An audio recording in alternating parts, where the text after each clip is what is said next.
நான் உங்கள் சிப்பிப்பாறை ஜோதிடரசு ஆதிராகவன் ஜெயபாலாஜி. மகர லக்கணம் மகர ராசியில் போய் பிறந்தவர்கள்,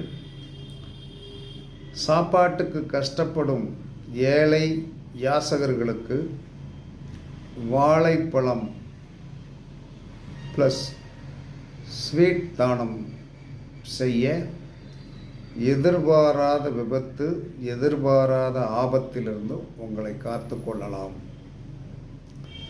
அதற்கடுத்து நீங்கள் பாலும் ஜீனியும் கலந்து ஆலமர வேரில் விடவும், அதிலிருந்து மண்ணெடுத்து நெற்றியில் இட்டுக்கொள்ள செல்வம் வளம் நிறைந்து வாழ்வு கிட்டும். அப்போ பாலும் சீனியும் கலந்து ஆலமர வேரில் விட்டால் கொஞ்சம் மண் இருக்கும், கொஞ்சம் காஞ்ச பிறகு எடுத்துகிட்டு வந்து நெற்றியில் பூச செல்வ வளம் நன்றாக இருக்கும்.